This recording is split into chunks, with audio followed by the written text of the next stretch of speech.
प्रवीण जी, आपलं खूप खूप स्वागत लोकशाही मराठीमध्ये। एक लोकशाही रुद्रचा जो एक्झिट पोल आहे त्यानुसार महायुतीला 128 ते 142 जागा मिळण्याचा अंदाज वर्तवला गेलेला आहे। भाजप राज्यात सर्वात मोठा पक्ष तर ठरताना दिसेलच असं एक्झिट पोलच्या अंदाजानुसार दिसतंय, पण तुमच्या मते भाजपला नेमक्या किती जागा मिळू शकतात आणि महायुतीचा एकूण आकडा नेमका किती असू शकतो?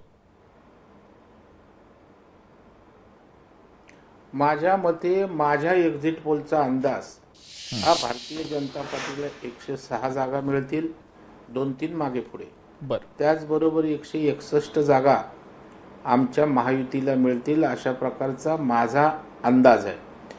कारण आपण बघा, लोकसभेला जे झालं त्या सर्व गोष्टी समजून उमजून त्यात दुरुस्ती करून उत्तमपणे नियोजन करत ही निवडणूक भारतीय जनता पार्टीने लढली।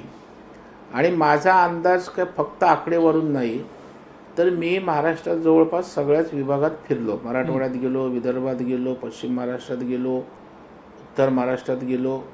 त्याच्यामुळे तिथल्या लोकांचा प्रतिसाद, तिथल्या लोकांची मानसिकता, तिथल्या लोकांची देहबोली, एकंदर चर्चा यावरून लोकांना पुन्हा महायुतीचं सरकार पाहिजे। कारण लोकांनी 2 सरकार 2 वर्षाच्या कालावधीत बघितली। 2-2.5 वर्षाची कारकीर्द उद्धवजी ठाकरे साहेबांची बघितली आणि 2 वर्षाची कारकीर्द शिंदे साहेब, फडणवीस साहेब, दादांच्या नेतृत्वाखाली।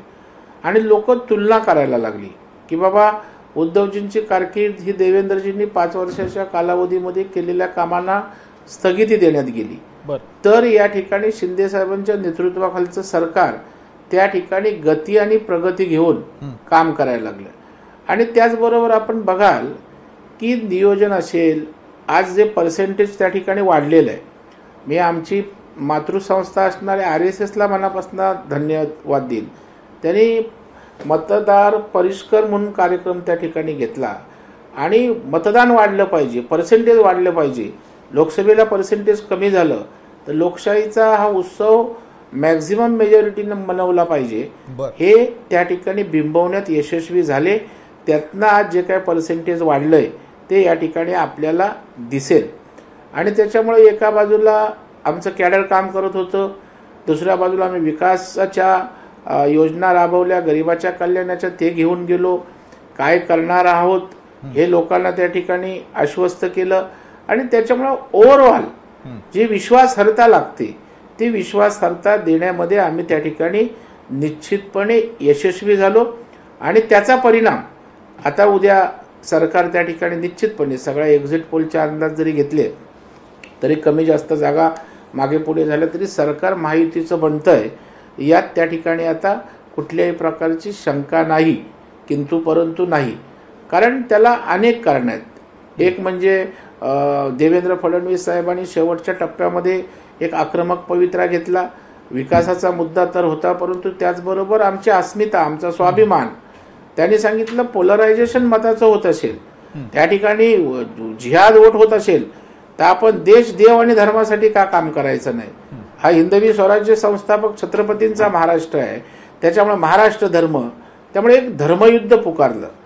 त्यामुळे त्या धर्मयुद्ध जर दुसरी लोक त्या ठिकाणी एक होत असतील तर तुम्ही का तशा अर्थाने एक होत नाही, तुम्ही एकजूट का दाखवत नाही। आणि मला वाटतं त्याचाही परिणाम त्या ठिकाणी त्यांच्या स्वाभिमानाला फुंकर घालण्याचं काम फडणवीस साहेबांनी केलं आणि त्याच्यामुळेही त्या ठिकाणी मोठ्या प्रमाणावर मतदार बाहेर निघाला आणि विकासाच्या मुद्द्यावर जातीपातीच्या पलीकडे जाऊन मतदान झालं। आपण बघाल, माझ्या मुस्लिम भगिनी ज्या आहेत त्यांना त्या ठिकाणी लाडक्या बहीण योजनेचा मोठ्या प्रमाणावर फायदा झाला। आज त्याही त्या ठिकाणी नाकारू शकल्या नाहीत की या सरकारने आमच्यासाठी संवेदनशील भावनेतनं त्या ठिकाणी काम केलंय। मग त्यामुळे युवा वर्ग असेल, शेतकरी, महिला, सगळ्या घटकांना सुनियोजित अशा प्रकारचं काम करून त्याची अंमलबजावणी आम्ही केली आणि त्याच्यावरून हे यश त्यातनं दिसतंय। त्यामध्ये नेत्यांचे अपार कष्ट आहेत, आमच्या कार्यकर्त्यांचे अपार कष्ट आहेत, योग्य पद्धतीनं भूमिका त्या ठिकाणी मांडल्या आणि विरोधकांना मागच्या वेळेला जे फेक नेरेटिव्ह होते तसा त्यांना नॅरेटिव्ह उभाच करू दिला नाही, उलट आम्ही त्या ठिकाणी सांगत होतो आणि ते उत्तरं देत होते। अशा प्रकारचं एक चांगल्या प्रकारचं नियोजन निवडणुकीत काय असतं हे भारतीय जनता पार्टीने, आमच्या महायुतीनं त्या ठिकाणी दाखवून दिल्या. लोकशाही मराठी ऐका, पहा, जागरूक रहा.